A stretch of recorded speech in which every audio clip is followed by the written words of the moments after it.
ఒకప్పుడు ఈ గుట్టలంటే పోలీసులు కూడా భయపడేవారు. ఈ గుట్టలు ఎందుకంటే పైన మీరుండేవారు, కిందన పోలీసులు ఉండేవారు. ఈ గుట్టలు ఎక్కడం కూడా మీకు సులువు కానీ పోలీసులకు కష్టంగా ఉండేది. వాళ్ళ కింద కనబడితే చాలా మీరు ఫైరింగ్ చేసేవారు. అక్కడి నుండి అటు మీరు పారిపోయేవారు. అటువైపు పరుపులు గుట్టు ఉంటుంది, కిందకు వస్తే జగిత్యాల కోరుట్ల అటు వెళ్ళారు.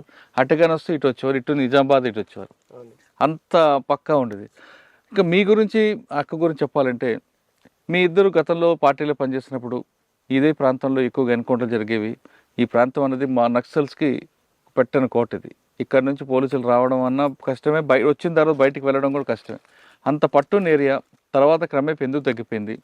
ఇక్కడ మీరు చేసిన కార్యక్రమాలు ఏంటి? ఎందుకు మీరు పార్టీ నుంచి బయటకు వచ్చారు?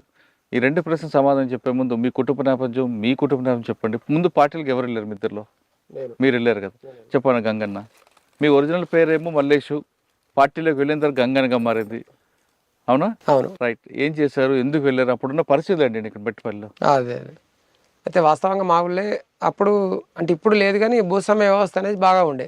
బెట్టపల్లి కూడా మెట్పల్లి మా చిట్టాపూర్, మల్లాపూర్ మండలం ఇది చిట్టాపూర్. ఈ చిట్టాపూర్ విలేజ్కి సంబంధించిన గుట్టలు ఇవి. ఊళ్ళో ఏంటంటే ఇట్లా ఇప్పుడు పాలేరులు, నేను కూడా గతంలో జీతం ఉన్నా. నేను ఒక రైతుకు 6 ఏళ్ళు జీతం ఉన్నా, ఇంకొక రైతుకు 1 సంవత్సరం జీతం ఉన్నాం.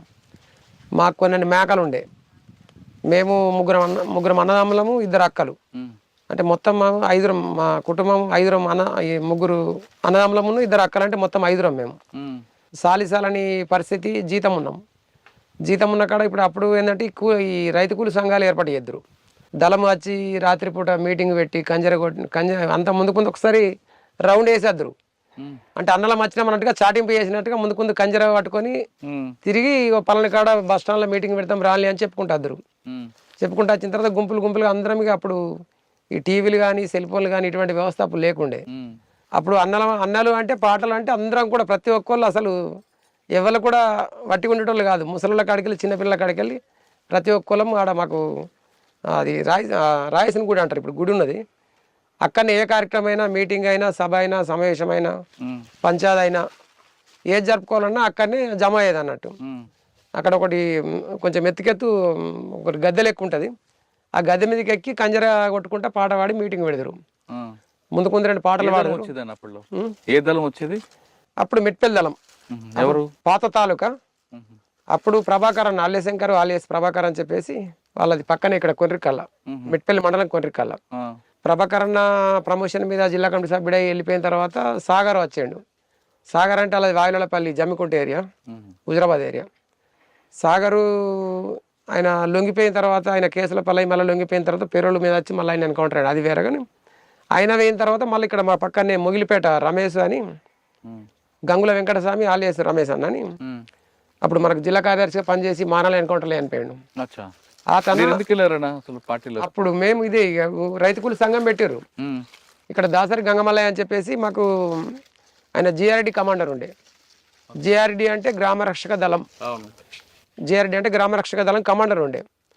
కమాండర్ అంటే అప్పుడు నిర్బంధం బాగుంటుండే. మేము రోజు ఇట్లా గుట్టల వైపు, ఇటు తోటల వైపు, అటు ఇటు గొర్రెలకు పోతుంటాం. గొర్రెలకు కానీ, ఆవులకు కానీ, లేకపోతే రైతుకు జీతం ఉన్న కాడ పనికి పోయినప్పుడు మాకు కలుతుండే. కలిసి మీరు తమ్ముడు ఇట్లా జీతం ఉండడు కాదు, మీరు ఖచ్చితంగా చదువుకోవాలా, ఇట్లా బాలల సంఘం ఏర్పాటు చేసుకోవాలని చెప్పేసి మాకు తను బోధించేది. బోధించినప్పుడు ఎందుకంటే మాకు కూడా ఏమనిపిస్తే అంటే, అన్న మరి మాకు అన్నలు కల్పిస్తామనంటే కల్పిస్తా తప్పకుండా అని చెప్పేసి 2-3 సార్లు ఇక్కడ యూసుఫ్ నగర్ అని మా పక్కనే ఉంటుంది. యూసుఫ్ నగర్ దగ్గరికి ఒకసారి తీసుకుపోయిండు, ఐలాపూర్ దగ్గరికి ఒకసారి, ఇంకోసారి ముగిలిపేట దగ్గరికి ఒకసారి, ఇట్లా 2-3 సార్లు దళం దగ్గరికి తీసుకుపోయాడు. తీసుకుపోయిన తర్వాత వాళ్ళని నిజంగా చూసే వరకల్లా మాకు కూడా ఏమనిపించింది అంటే నిజంగా మనం కూడా ఇట్లా ఉండాలి అనేది. అందుకని ఆ డీపీ కూడా ఇప్పటికి అట్లే పెట్టుకున్నా. అంటే అప్పటికైనా ఇప్పటికైనా ఎప్పటికైనా నాకు అది దాని మీద మమకారం అనేది తగ్గది. ఎందుకంటే నిజ జీవితాలు మనం అనుభవించి వచ్చినాం కాబట్టి అది రియల్గా ఒక రియల్ హీరో లెక్క అనిపిస్తుంది. కాబట్టి మనం కూడా పోవాలనేది నాకు కసి ఉండే. కానీ వాళ్ళు మేము పోదామన్నప్పుడు తీసుకోలేరు వాళ్ళు. ఎందుకు? మీరు ఖచ్చితంగా ఊళ్ళో ఉండాలి, ఇట్లా సంఘం పెట్టుకోవాలి అనేది బాలల సంఘం పెట్టారు. అసలు మాకు చదువు రాకపోవు అప్పుడు. చదువు అంటే సాలిసాలని కుటుంబ ఆర్థిక ఇబ్బందులు, పరిస్థితుల వల్ల నేపథ్యం చూసుకుంటే ఏంటంటే 1 ఎకరం భూమిలో ఏం పండేది కాదు. మా అన్న జీతం ఉంటుండే, నేను ఒకరికి జీతం ఉన్నా, మా తమ్ముడు ఇంకో ఆయనకు జీతం ఉన్నాడు. ఇక అటువంటి పరిస్థితుల్లో అందరం జీతం ఉండి పని చేసుకొని మా అక్కలకు పెళ్లి చేసి వాళ్ళకి వరకట్నాలు ఇవన్నీ అప్పుడున్న వ్యవస్థలు ఇవన్నీ ఉంటుండే. కాబట్టి వాళ్ళకి చేసే వరకు మాకు కూడా ఇక్కడ ఏమి ఉండకపోవు. అసలు ఓసారి అన్నం తిందామంటే కూడా సరిపోయేంత పరిస్థితి ఉండకపోవు. అప్పుడు ఎక్కువ గడక కానీ అన్నం కానీ అన్నం కొద్దిగా అంత ఉంటుండే. చుట్టాలు వస్తే అన్నం వండుదురు. అసలు వాస్తవంగా గడకనే. చుట్టాలు వస్తే వాళ్ళని గౌరవించాలి కాబట్టి వాళ్ళకు బియ్యం తీసుకొచ్చి అన్నం వండే పరిస్థితి ఉంటుండే. అటువంటి నేపథ్యంకి వెళ్ళి వచ్చినాం కాబట్టి మనకు కూడా అక్కడికి పోతే మనము సాధించాలనే కసి ఒకటి, తర్వాత పాటలకు మరి ముఖ్యంగా పాటలకు ఆకర్షితమైనాం. ఏ పాట బాగా మీకు ఇష్టం? అప్పటి పాటలు నాకు గుర్తులేవు కానీ నాకు కూడా అంటే ఇప్పుడు నేను కూడా ఒక 8 సంవత్సరాలు పనిచేసిన కాబట్టి నేను కూడా చివర్లో వాడమన్నా వాడతా, మధ్యలో వాడమన్నా వాడతా. ఒక పాట పాడండి. తూర్పు కనుమల్లో సూర్యుడు ఉదయించే, అల్లమ్మనోరుడు తూర్పు కోటలో ఉదయించే, అల్లమ్మనోరుడు తూర్పు కోటలో ఉదయించే, ఓరు గల్లులో విద్యార్థుద్యమ నాయకుడవై వెలిగినవన్నా, నాయకుడవై వెలిగినవన్నా, అన్నగాళ్ళను హత్యలు చేసి ఉద్యమాన్ని ఆపుతామంటూ, ఉద్యమాన్ని ఆపుతామంటూ, కలలు గన్న శత్రు ఎత్తుల సిత్తు జయ గదిలినావే, సిత్తు జయ గదిలినావే, ఓరు గల్లు పట్టణ ఆర్గనైజర్ అయి ప్రజలల్లో నువ్వు కలిసి నావే, తూర్పు కనుమల్లో సూర్యుడు ఉదయించే, అల్లమ్మనోరుడు తూర్పు కోటలో ఉదయించే, అల్లమ్మనోరుడు తూర్పు కోటలో ఉదయించే, పోలీసు బుద్ధులు అర్థం గాని కుటుంబ సభ్యులు నిన్ను వాటిస్తే, కుటుంబ సభ్యులు నిన్ను వాటిస్తే, అదరాలేదే బెదరాలేదే తడబడలేదే తొందరపడలే, నీ జీవితమే విప్లవానికే అంకితమంటూ సాటి చెప్పి, అంకితమంటూ సాటి చెప్పి, రైతు కూలి మహాసభకు అశోకన్నై తిరిగి వచ్చినవే, తూర్పు కనుమల్లో సూర్యుడు ఉదయించే, అల్లమ్మనోరుడు తూర్పు కోటలో ఉదయించే. మీ గురించి చెప్పండి, మీరు ఎందుకు వెళ్ళారు? మేము గొల్లపల్లి మండలం ఎనుమట గ్రామం మాది.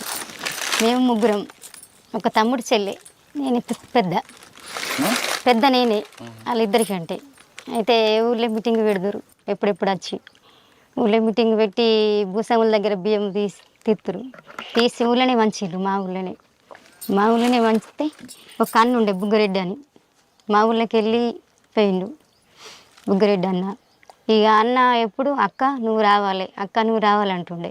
అయితే అన్న నేను ఇప్పుడు రాను, మా వాళ్ళు చిన్నగా ఉన్నారు, తమ్ముడు చెల్లె చిన్నగా ఉంది, రానంటే ఖచ్చితంగా అక్క రావాలి నువ్వు అని అంటుండే. అన్నప్పుడు తర్వాత అన్న పోయిండు, బియ్యం పంచిండు అన్ననే. అదే ఊళ్ళే బియ్యం తీసుకున్నాడు, బియ్యం పంచిండు అన్ననే. ఎప్పుడెప్పుడు అన్నం తీసుకుపోయేది. ఇక నాకు ఎందుకంటే నేను అత్త అంటే ఏమంటారు, మా అక్క నువ్వు కొద్దిగా పని చేయాలి ఉండి అంటే నాకు పోస్టర్లు ఇచ్చేది, బ్యానర్లు కట్టి అందరూ బ్యానర్లు కట్టిన పోస్టర్లు వేసిన.